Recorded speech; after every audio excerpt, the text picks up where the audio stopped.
Então, pessoal, esta é a minha rúbrica semanal, uma rúbrica que se dá pelo nome de O Futebol Visto por Quem Não Sabe. Isto porque eu não percebo nada de futebol e decidi fazer uma rúbrica a falar sobre futebol. Portanto, para quem não sabe, futebol é um jogo em que 22 jogadores estão dentro de um espaço retangular, preenchido por terra e pedras. Para algumas senhoras, pronto, tem que ser relva. Em que há 11 jogadores em cada equipa defende a sua baliza e ataca a baliza adversária, em que o objetivo passa por introduzir um objeto esférico na baliza adversária. Mas pronto, isto não interessa nada, vamos antes falar de coisas sérias. Como já disse, esta rubrica fala sobre futebol e nesta minha primeira rubrica vou falar sobre o futebol que aconteceu neste último fim de semana. Vamos começar pela Liga Portuguesa. Na Liga Portuguesa, o líder Benfica continua a somar vitórias. Neste último fim de semana, venceu na sempre difícil deslocação a Guimarães, venceu o Vitória por 2-0. Como já se sabe, o Benfica a jogar em Guimarães é dos poucos jogos em que os encarnados realmente jogam fora de casa, visto que a massa associativa do Vitória apoia fervorosamente a sua equipa em qualquer jogo. O Benfica conseguiu então praticamente resolver o jogo logo nos primeiros 45 minutos, marcou 2 golos, o primeiro por intermédio de Jonas, o segundo por intermédio de Mitroglou. Desta feita, o Benfica conseguiu também adiantar-se em relação ao segundo classificado, que é o Futebol Clube do Porto, visto que os Dragões empataram a 0 bolas no terreno do Passos de Ferreira. O Futebol Clube do Porto que entra mal neste ano civil de 2017. Já à meia da semana haveria perdido em Moreira de Cónegos diante do Moreirense por 1-0, o que lhe custou a eliminação da Taça da Liga, o Porto que também já haveria sido eliminado da Taça de Portugal. E agora, nesta última jornada, o Porto empatou então a 0 bolas diante do Passos de Ferreira, o Porto que já soma muitos empates a 0 esta temporada. Pois bem, já o Sporting venceu em Alvalade o Feirense por 2-1, num jogo em que Bas Dost, o avançado holandês, marcou os 2 golos da equipa leonina. Lembrando que Bas Dost veio para Portugal com a difícil tarefa de substituir o que parecia insubstituível, o avançado Slimani, que se transferiu para o Leicester, o campeão inglês. Bas Dost apontou então os 2 golos ainda na primeira parte. Já na segunda parte o Feirense reduziu para 2-1 e depois de reduzir para 2-1, a equipa de Santa Maria da Feira causou alguns calafrios à equipa do Sporting. Aqui ou ali poderia até ter chegado ao 2-2, o que seria completamente catastrófico para a turma de Alvalade nesta fase da época voltar a perder terreno para o seu rival da segunda circular. O Sporting conseguiu então garantir o triunfo e conseguiu igualar o Sporting de Braga no terceiro posto. A equipa bracarense empatou a 0 bolas no terreno do Nacional da Madeira e o Sporting conseguiu também distanciar-se do Vitória Sport Clube, visto que, como já disse, a equipa de Guimarães perdeu em casa com o Benfica, o Sporting partia para esta jornada em igualdade pontual com o Vitória, conseguiu então descolar-se do Vitória, como já disse, está em igualdade com o Sporting de Braga no terceiro lugar, tem em ambos 33 pontos, o Vitória está agora isolado no quinto lugar, tem 30 pontos, o Porto é segundo com 35, o Benfica é primeiro com 41 pontos. O Benfica que, ao que parece, irá ter um passeio até ao tetracampeonato, tão ambicionado tetra, o primeiro da sua história, se por acaso acontecer, mas o campeonato é longo, ainda nem sequer chegamos ao fim da primeira volta e as equipas têm sempre aqueles altos e baixos e nunca se sabe se o Benfica irá mesmo aguentar este primeiro lugar até ao fim. A acontecer, como já disse, poderá ser o primeiro tetracampeonato da história do Clube da Luz.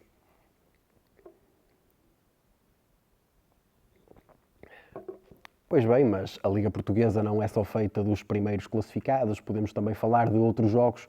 Vamos, por exemplo, falar de um jogo que aconteceu em Vila do Conde, um jogo emotivo, com 4 golos, em que o Rio Ave empatou a 2 bolas com o Grupo Desportivo de Chaves, duas equipas que espreitam uma possível luta europeia. O Rio Ave já ambicionava essa luta no início da temporada, o Rio Ave que o ano passado conseguiu então a segunda qualificação europeia da sua história. Mas já os Chaves, a equipa transmontana é uma equipa recém-promovida ao principal escalão, está de regresso, passados muitos anos de ausência do principal escalão.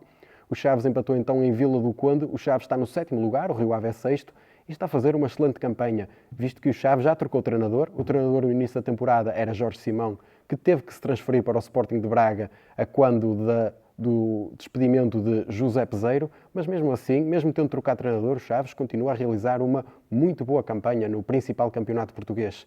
O jogo em Vila do Conde, como já disse, foi emotivo. O Rio Ave marcou primeiro, ainda na primeira parte.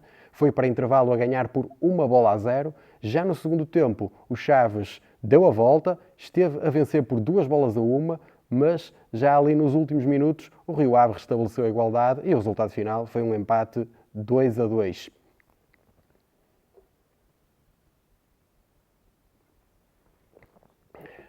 Vamos também falar agora um pouco dos últimos classificados. Vamos mesmo para o fundo da tabela, mesmo para o lugar de lanterna vermelha.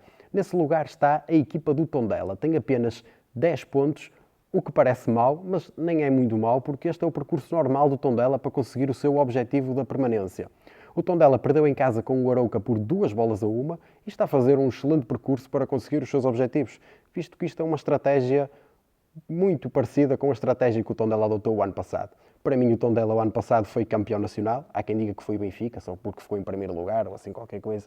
Mas pronto, já se sabe que gostam sempre de beneficiar as equipas grandes, é uma equipa de Lisboa e tal. Mas para mim, o campeão nacional foi o Tondela. O Tondela, o ano passado, entrou mal na época, simplesmente ali naquelas primeiras jornadas, digamos, nas primeiras 27 jornadas, fez apenas 14 pontos. Mas nas outras 7, que é quando o campeonato realmente começa, o Tondela fez 16 pontos em 21 possíveis. Agora, fora de brincadeiras, foi um autêntico milagre que o Tondela conseguiu o ano passado. Antes dessas últimas 7 jornadas, Petit, o seu treinador, disse: lutaremos até à última gota de sangue, quando muita gente já dizia que mais jornada, menos jornada, o Tondela seria despromovido. Mas o Tondela operou um autêntico milagre nas últimas jornadas e conseguiu de forma épica a permanência na Primeira Liga na sua temporada de estreia no principal campeonato português.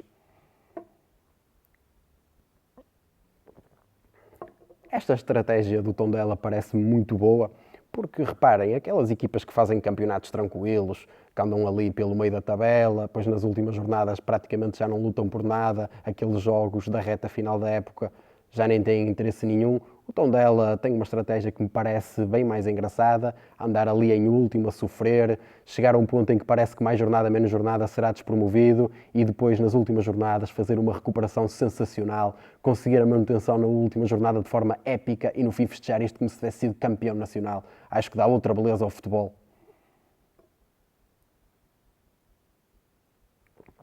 Pois bem, meus amigos, mas estamos aqui a falar do futebol português e temos que saber, e vou relembrar, que o futebol não é só as grandes competições, onde há muito dinheiro envolvido, onde há muita visibilidade. Vamos falar agora de outro tipo de futebol, aquele futebol onde não há tantos recursos financeiros, onde não há tanta visibilidade, onde se joga simplesmente por amor à camisola. Vamos para a Inglaterra. Para quem não sabe, a Inglaterra é um país que fica ali numa ilha a norte de França, em que a sua língua oficial é o inglês. Obviamente que estou a brincar, a Inglaterra é um país com muitos recursos financeiros, é um país que tem um futebol com muita visibilidade, é aquele país onde muitos magnatas de petróleo jogam futebol manager da vida real.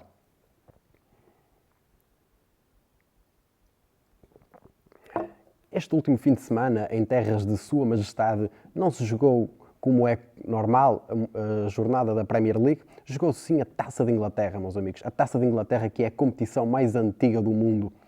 E nesta Taça de Inglaterra houve muitos jogos em que não houve surpresa, em que a equipa que partia favorita para o jogo conseguiu mesmo vencer, até golear.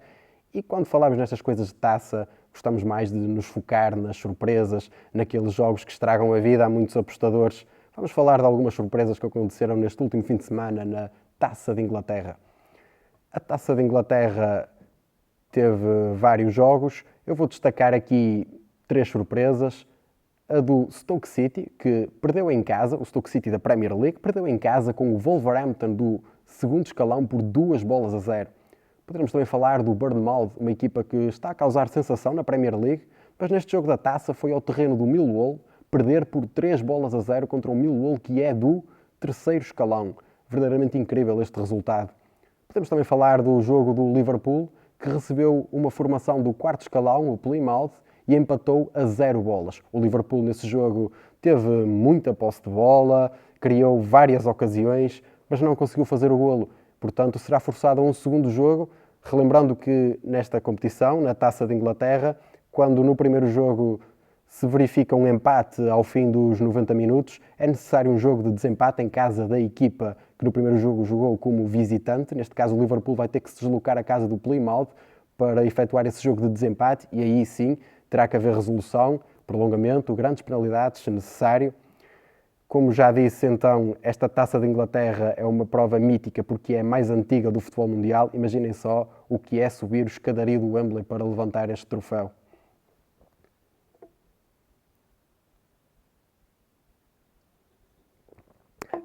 Vamos então para a Espanha.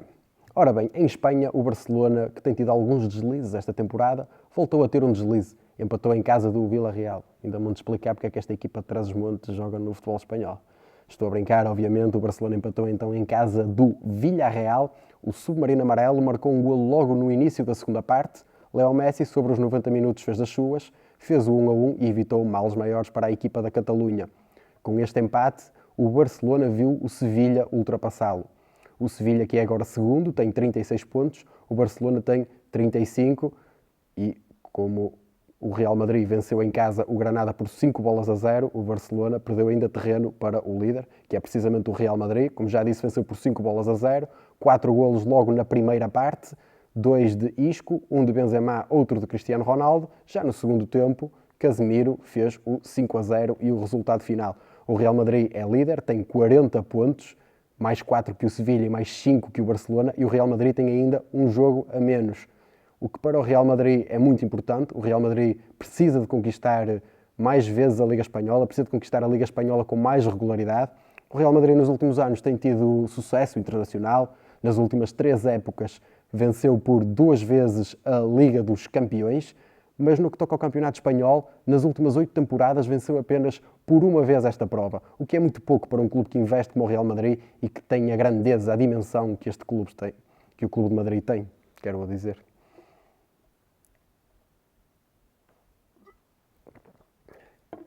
Pois bem, vamos falar então do momento alto da semana.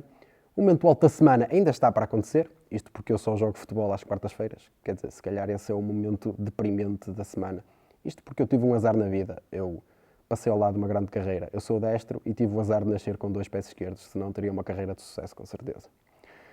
Vamos então falar dos momentos altos e baixos da semana, de forma mais séria. O momento alto, e não é um momento alto, vou dizer que é o meu destaque pela positiva desta semana, é então o avançado holandês Bas Dost, marcou 2 golos, já é o melhor marcador. Ele, como já disse, vinha com a difícil tarefa de substituir Slimani, mas está a dar-se bem, já leva 11 golos. Esta semana ultrapassou Marega e André Silva, que ambos têm 10 golos, ultrapassou estes 2 jogadores na lista de melhores marcadores, está a dar-se muito bem Bas Dost. E vou então falar do meu destaque pela negativa. O meu destaque pela negativa é o Futebol Clube do Porto. O Futebol Clube do Porto, até esta jornada, vinha com 4 vitórias consecutivas para o campeonato, mas, no entanto, entrou muito mal neste ano civil de 2017. Como já disse, perdeu por 1-0 em Moreira de Cónegos, empatou agora para o campeonato a 0 na casa do Passos de Ferreira. De facto, o Futebol Clube do Porto, que até é a melhor defesa do campeonato, tem apenas 7 golos sofridos, mas, no entanto, revela uma grande incapacidade para marcar golos e está a perder terreno para o seu principal objetivo, que é conquistar o título, e já está a 6 pontos do Benfica. Pois é, pessoal, assim termino a minha rúbrica desta semana, a minha primeira rúbrica, como já disse, dá-se pelo nome O Futebol Visto por quem não sabe. Se gostaram, façam like, subscrevam, continuem a acompanhar. Para a semana estarei aqui novamente, espero que aconteçam coisas interessantes para falar, coisas interessantes no mundo do futebol, escaldantes até. Portanto, pessoal, continuem a acompanhar e até à próxima.